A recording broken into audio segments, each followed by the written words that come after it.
తాకట్లో ఉన్న మీ బంగారాన్ని విడిపించి ఆ రోజు ఆన్లైన్ రేటుకి కొంటాం. Sharma gold company. నమస్కారం, శ్రీమాత్రే నమః. Welcome to Suman TV. నేను గీతాంజలి. ప్రస్తుతం మనం శ్రీ శ్రీ శ్రీ ఆనంద శివకామేశ్వరి సన్నిధానంలో ఉన్నామండి. మనతో పాటు ఉన్నారు పీఠాధిపతులు శ్రీ శ్రీ శివకామేశ్వరి ఆనందమయ్య అమ్మ. మాతాజీతో మాట్లాడదాం. అమ్మ నమస్కారం. శ్రీమాత్రే నమః తల్లి. శ్రీమాత్రే నమః. అమ్మ, చనిపోయిన వారి వస్తువులు ఇంట్లో ఉండటం కానీ లేకపోతే వారి ఫోటోలు సాధారణంగా చూస్తూ ఉంటాం. పూజా మందిరంలో దేవుడి ఫోటోలు అన్నీ ఉంటాయి. అలాగే మధ్యలో వారి తండ్రి గారిదో, వారి తాతగారిదో, తల్లిదో, అన్న, సో ఎవరైనా సరే చనిపోయిన వాళ్ళ వారి ఫోటో కూడా పెట్టి పూజ చేస్తూ ఉంటారు. అవును. అయితే ఈ మధ్య ఏం చెప్తున్నారంటే అలా దేవుడి ఫోటోలతో పాటు ఇలా మీ కుటుంబ సభ్యుల ఫోటోలు ఎవరైతే గతించారో వారివి పెట్టకూడదు అని చెప్పడం అనేది చూశాను. ఇది నిజమా? ఒకవేళ పెడితే ఏం జరుగుతుంది? ఎందుకు పెట్టకూడదు వివరించండి.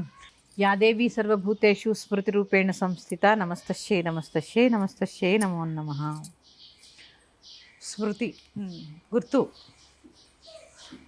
ఇది వరకు ఏవి ఫోటోలు ఉండేవి కాదు కదమ్మా. ఛాయాచిత్రాలు పూర్వకాలంలో లేవు. ఏదో భద్రపరచుకోవడానికి ఏదో పెయింట్ లాగా వేయించుకుని కూడా భద్రపరుచుకునేవారు. ముందు అసలు పెట్టుకోవచ్చా పెట్టుకోకూడదా చెప్తాం. ఖచ్చితంగా పెట్టుకోవచ్చు. అదే నిస్సందేహంగా. ఎవరు చెప్పారమ్మా పెట్టుకోవద్దని? పూజా మందిరంలో పెట్టుకోవద్దు, ఇంట్లో కూడా పెట్టుకోవద్దని కొంతమంది నా ఇంట్లో పెట్టుకోకూడదు కదమ్మా అని అడుగుతూ ఉంటారు నన్ను వచ్చి. చాలా తప్పమ్మా. దక్షిణం గోడ కానించి ఉత్తరం చూసేలాగా పెట్టుకోవాలి. దక్షిణ యమస్థానం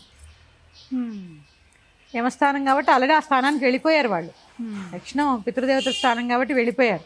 అందుకని ఆ గోడకి పెట్టుకుని ఉత్తరముఖం చూస్తూ ఉంటారు వాళ్ళు. చక్కగా పెట్టుకోండి. వాళ్ళకి ఏమీ రోజు షోడశోపచార పూజలు, పంచోపచార పూజలు అవసరం లేదు కదా. నమస్కారం నమస్కారం పెట్టుకోండి చాలు.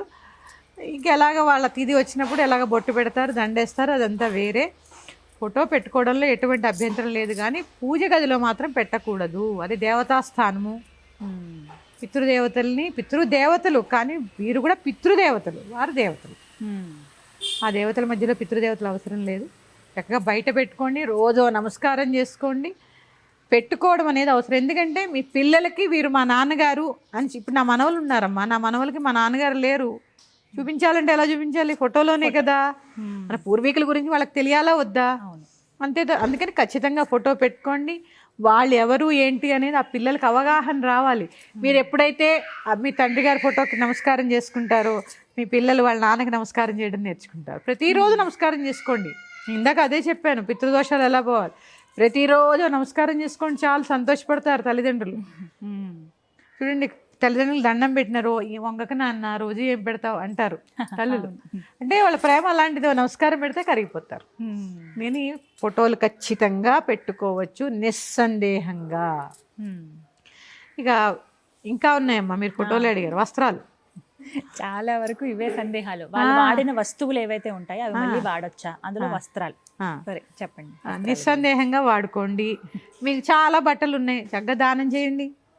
అంతే తప్ప మంచి ఉంచేసుకుని అక్కర్లేనివి దానం చేయడం కాదు. పట్టు చీరలు ఇప్పుడు తల్లిగారు లేరనుకుందాం, బంగారం వాడుకుంటారు. బంగారం పనికొస్తుందా? తిన్న కంచాలు ఉన్న వస్త్రాలు పనికిరావా? ఇదే న్యాయం అండి. అందుకని అలా కాకుండా మంచివి కూడా మీ దగ్గర ఉంటే మంచివి కూడా దానం చేయండి. ఆవిడకి ఇంకా హ్యాపీ. అందుకని మీరు వాడుకోగలిగితే వాడుకోండి, లేదా చక్కగా దానం చేసేయండి. వాడకూడదు ఇలాంటివి ఏమీ లేదమ్మా. అలాంటివి ఏమీ మా ఇంట్లో ఎక్కడ నేను చూడలేదు. మా అమ్మమ్మ గారు చనిపోయారు. ఆవిడ 100 సంవత్సరాలు బతికి చనిపోయారు. ఆవిడ వస్త్రాలు మేము గుర్తుగా అందరు మనవరాళ్ళని తీసుకున్నాం.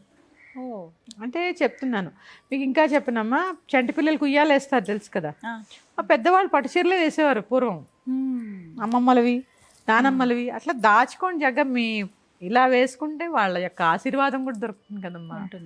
ఉంటుంది కదా. అందుకని మీ దగ్గర ఉంటే దానం ఇచ్చేయండి. పట్టువు కూడా దానం ఇచ్చేయండి.